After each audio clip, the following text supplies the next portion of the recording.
Hello everyone, this is Horrors with Holly.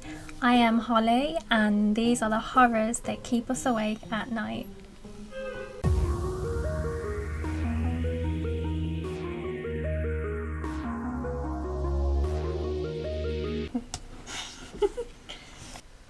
Today we are talking about Bryce Laspisa. Growing up, Bryce was an only child.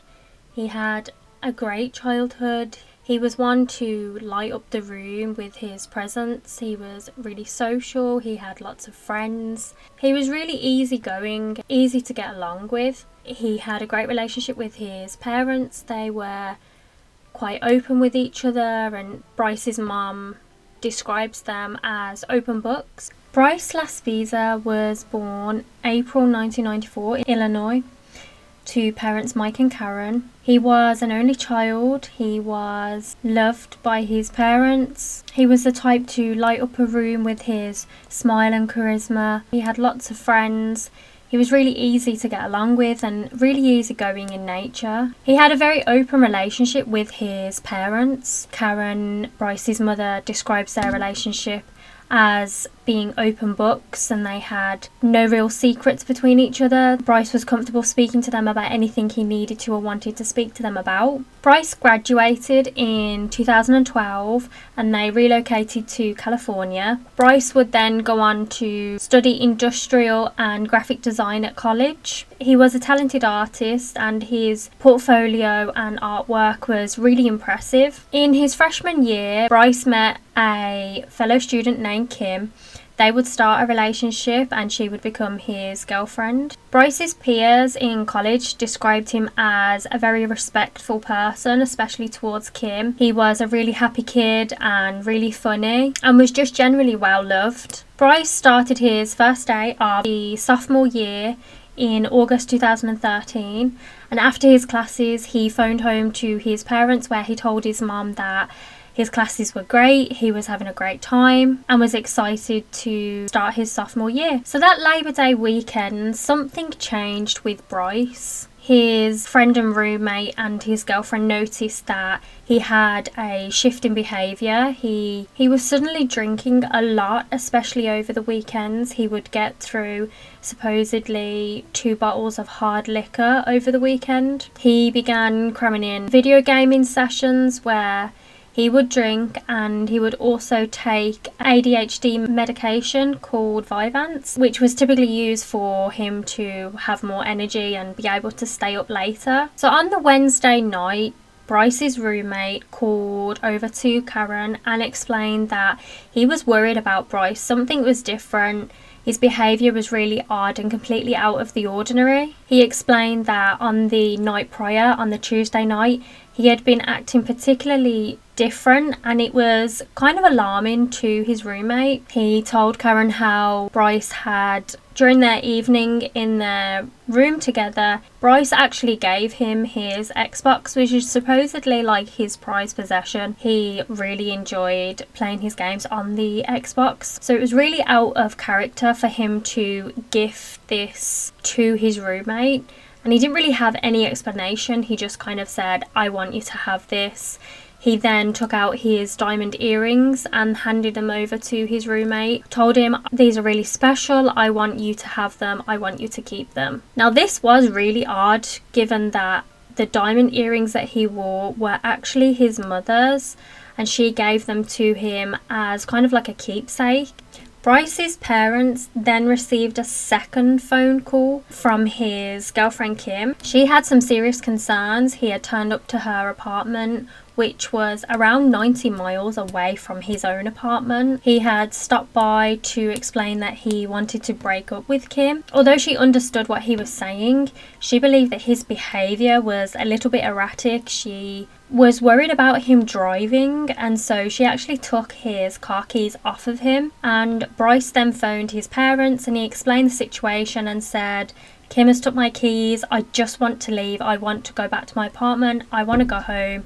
Please tell her to give me my keys back. So Karen would then get on the phone to Kim and they would have a little discussion about how she felt about the situation and that she was really worried about his behaviour and how he was acting, and that she really didn't want him to drive that night. So Bryce's parents would get on the phone to Bryce again and have a little chat with him, and they felt from what he was saying and how he was, they believed that he was actually fine. He seemed calm, collected on the phone. He explained that he had just broken up with her and he just wanted to go home. He just wanted his keys back. So Bryce's parents actually told Kim, seems like he's fine, just give him his keys, let him drive home, let him go home and sleep it off. But when Karen got on the phone to her son again, she had a brief conversation with him before he left and said go home, and she would fly out the next day to come and see him just to check on him, make sure everything was okay. And he actually told her, no, don't fly out here. He gave her a bit of a cryptic message stating, we have a lot to talk about, I have a lot to discuss with you, but don't come out here until we've talked all about it. But they believed that he sounded normal and everything was fine. She told him to phone her in the morning once he'd slept it off. And they believe that the 2 weeks earlier that they dropped him back at school after spending the whole summer with his parents, he seemed fine. There was no problems that they seen. There was no alcohol or drug use that they were concerned about. And so Bryce calls home again at around 1 in the morning, just kind of like a brief check-in. And Bryce's mother actually believed at this point that he was home, he had gotten home and he was going to go to sleep. But Bryce actually wasn't back at his apartment. In fact, he was an hour in the opposite direction to his apartment. He was kind of in the middle of nowhere, just heading further south. So the next morning, after Bryce's parents had gone to bed, they woke up and around 9 o'clock in the morning, they was alerted by a voicemail message that had come through from their insurance to notify them of a roadside assistance. So they're kind of baffled by this. They phone up Bryce's roommate and Karen asked, is Bryce still sleeping or can we chat with him? And Bryce's roommate Sean actually explained, Bryce didn't come home last night. He's not here, he didn't come back. So then his parents are worried, of course. They then start to do a little bit of digging and they manage to trace the charge back to Buttonwillow. The charge was from Castro Tire and Truck, and when the worker named Christian got back to them, he explained that he drove out to give Bryce gas as he had ran out. Now, due to Bryce's location at this point, his parents actually believed that he was heading home to them. But after a couple of hours expecting him to turn up, they had not heard from him, there was no sign, and so they actually called Christian back at the tire and truck stop. And when they explained that they were worried and they were concerned for him, Christian actually said he would drive back over to where he had met Bryce to give him the gas and see if he was still there, or see if he was lingering around, or if his car was actually gone and he was heading back. When Christian went over to the location, Bryce was still sitting in the same spot in his car. He had not moved at all in the last 3 hours. So Christian is on the phone to Karen, Bryce's mom, and he hands Bryce the phone and says, like, speak to your mom. They are really concerned. So Karen speaks to Bryce and she's like, what are you doing? Why are you not heading home? Why are you sitting there still? And Bryce is just like, nothing. I'm not doing anything. He didn't really have a real answer for why he was still in the same spot. But he told him that he would head back and he'd be there around 3 p.m. Christian leaves him and heads back and believes that Bryce will then head over to his parents' house. But just after 3 p.m, he had not turned up and his parents were starting to get concerned. They were calling and leaving messages and there was no response. He wasn't answering their calls. And so several hours later, in the evening, after no contact for 6 hours, they actually phoned the police, the Orange County Sheriff's Department, and they explained the situation and that he may be missing or there is something weird going on. The police managed to trace Bryce's location through his cell phone provider, and AT&T pinged his location still parked in a truck stop in Buttonwillow. He'd barely moved in 9 hours. In fact, he'd only actually moved 8 miles from when he was last seen by Christian. So So the police go out to his location. They knock on the window, they speak to him there and then, and they ask him what he's doing, if everything is okay. And Bryce explains that he doesn't really have an answer for what he's doing, he's just blowing off some steam. But the police, during their interaction with him, state that he was lucid, he was calm, collected, he was answering all their questions, and nothing seemed to be off. They conducted a sobriety test, which he passed. There was no evidence of any drugs or alcohol within Bryce or within his car. They asked him if they were able to search his car with his consent, which he gave. And they stated that his behaviour was normal, friendly and alert during the whole interaction. In fact, the only strange thing that they noted was that Bryce was really reluctant to get in contact with his mother. They told him that she was worried and encouraged him to phone her, but he really didn't want to for some reason. And so the police actually dialed the number in the phone and then handed it to Bryce and told him to speak to your mom. So he did, and she is almost frantic, asking him, "What on earth are you doing?" And he said, "I'm just putting my stuff back in the car. The police searched the car, so I'm just tidying up and putting everything back." Karen told Bryce that she was worried, that she thought he needed to eat and just come home, just drive and come home. She told him, "It's been 9 hours, you're now driving in the dark and I'm worried." But Bryce seems fine, the police believe that he is fine, tell him to go on his way back to his parents' house and leave him there. 1 hour later, Christian from the tyre and truck shop actually phoned back for a bit of an update just to see if everything was okay and if Bryce was on his way home. And when they explained about having to call the police, Christian actually offered there and then to go back to where the police had found him and just double check, make sure that he had actually drove off and he was headed home to them. And can I just say, what a saint. Like, who does that? That is like the closest to a guardian angel I think you could possibly get. He was amazing. So within 15 minutes, Christian pulls into the car park and sees the same truck and the same Bryce still sitting in the same spot. He is still in Button Willow. So it now becomes evident that Bryce has actually spent the last 13 hours just kind of sitting around in his car in Button Willow. So Christian explains that, you know, your parents are worried. It's not necessarily normal behaviour, and he encourages him to actually drive there and then and tells him, "I'm going to follow you. I'm going to drive behind you and follow you up onto the interstate so I can see that you're actually driving home," which he does do for the next 30 minutes. They get onto the interstate. He's driving behind him. And he is now confident that he's heading in the right direction. His car is not stationary, it's moving. And so around 10 minutes later, he pulls off the interstate and heads back. Now, Mike and Karen are able to actually phone Bryce and keep in contact with him at this point. And they're kind of trying to make sure that he is heading home, and they ask him to call out street names or landmarks that he's driving past. But his response is that he cannot see street signs. He's not able to see anything to distinguish where he is. But he does tell them that according to his GPS in the car, he should arrive at their house around 3:30 in the morning. But then Bryce actually calls back around 2 a.m.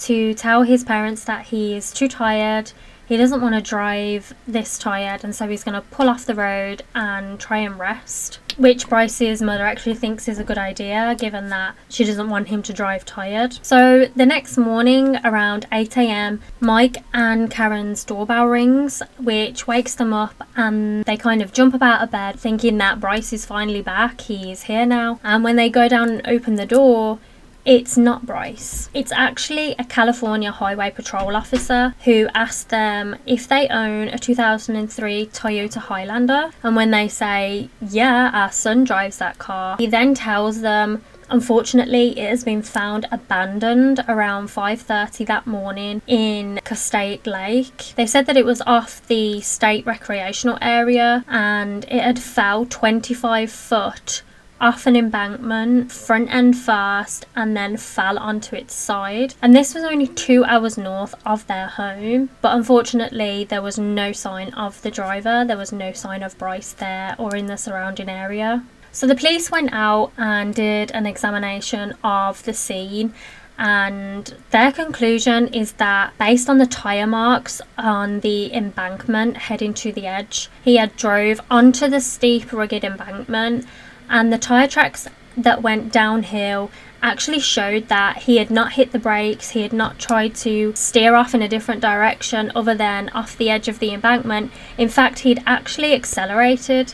They actually believe that there was some speed involved in his descent off the embankment. They found that the back window had been smashed out from the inside, making them believe that Bryce had kicked his way out of the back window to get out of the car. They found his laptop and his phone still inside of the car, and a duffel bag containing his belongings and his wallet was found just outside of the car on the ground. They did find a small amount of blood on the passenger side headrest and on the back seats, but the amount of blood that they found made them believe that he did not sustain any serious injuries. The police actually thought, given the evidence that they could see with the tyre track, and believing that he had accelerated towards the edge of the embankment, that he may have been in a suicidal state and that he actually wanted to end his life via driving off the embankment. They actually stated that if you're looking over the embankment over the Castaic Lake, it doesn't actually look like the lake is that far from the edge. It actually seems as though if you go over the embankment, you're going to go into the lake. So when the police spoke to Bryce's roommate and girlfriend Kim, they did explain that the 2 weeks prior to classes starting, his behaviour did become reckless. He, like I said, was going through some hard liquor on the weekends, and he had started taking the Vyvanse, which was an ADHD medication. Kim explained that she was concerned the night that he turned up to her apartment, and actually told the police that she believed he was under the influence of alcohol and or drugs. Sean explained about him giving away his Xbox and the diamond earrings to him, which didn't seem to make sense to anyone, but the police just took this as further evidence that he may have been planning to end his life or run away.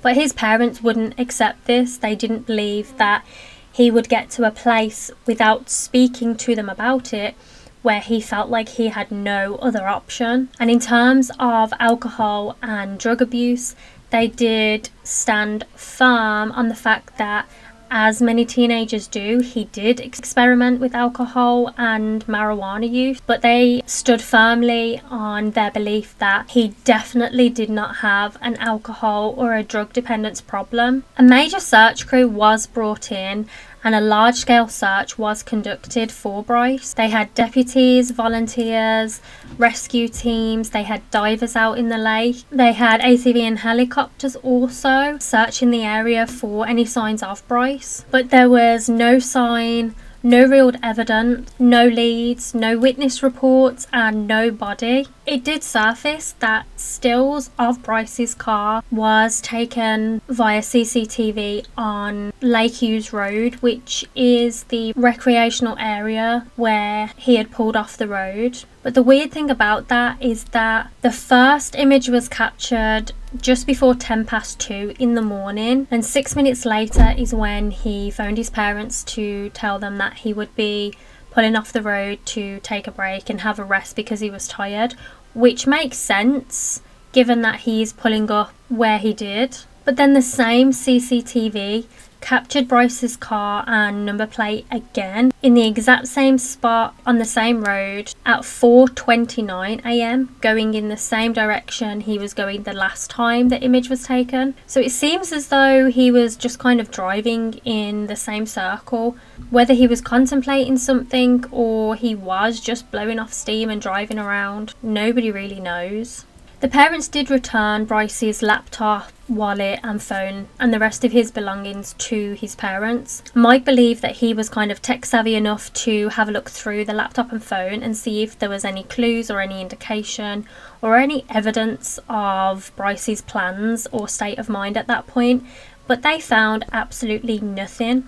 This is when, on day 9 of the search for Bryce, bloodhounds, cadaver dogs was brought in to try and pick up Bryce's scent, which they actually did. From the site of the crash, the dogs followed him around the west side of the lake, over a kind of bridge to the truck stop on Custate Road. Once they followed it to there, the scent just stopped and there was nothing else. There was no more evidence. This made police believe that the route he took from his car to the truck stop, he wanted to actually get away from the site of the crash and avoid being seen while doing so. They believe that once he got there, he may have hitchhiked with one of the truckers. And after 3 weeks of this search, it was actually called off by the police because they had surfaced absolutely nothing. They believe there was no indication of foul play, and they kind of ruled out suicide because there was no body for them to actually recover. So Bryce's dad, Mike, made up tons of flyers and pinned them to lampposts and pinned them up around the area for anyone to get in touch with any tips or witness sightings they may have had. Bryce's mum, Karen, she took to the media and tried to keep Bryce in the forefront of people's minds as much as she could to try and get him home. And a $5,000 reward for his safe return was also offered. In the beginning of September 2013, a jogger reported a bushfire just 3 miles from the crash. And when police actually went to investigate this fire, it turned out that it was a body that had actually been set alight and was burning, but forensics ruled that it wasn't Bryce. So after no leads and no answers, Bryce's parents hired a private investigator who actually offered her services pro bono. The only real clue that she actually found was that Bryce's parents' home address was input on his car's GPS. So she believes that he was actually headed home, but something happened along the way for these events to have actually taken place. She theorised that maybe from the crash he sustained a head injury and he may have been disorientated, or he may have had amnesia, which is why he left the car and walked across over to the truck stop. It was also theorised that he may have had a psychotic break induced by the ADHD medication mixed with the alcohol that he was consuming. And in August 2015, they hired sonar specialists who used sound waves to generate images of the bottom of the lake. And after 2 12-hour days, nothing was actually found. So there is a lot of theories of what may have happened to Bryce across the internet, including that he may have been run off the road, he may have just simply crashed because he was too tired and hitchhiked at the truck stop. Some believe he may have been suicidal and that he did actually intentionally drive off the embankment, and some people believe that he just wanted to start a new life and that's why he just disappeared. Bryce's license, fingerprints and passport are uploaded to nationwide missing persons data. At the time of his disappearance, he was 19 years old, last seen wearing white cargo pants, a blue and white checkered shirt, red and white Nike trainers. He has red hair and green eyes and a tattoo of a Taurus bull head with his date of birth underneath on his upper left arm.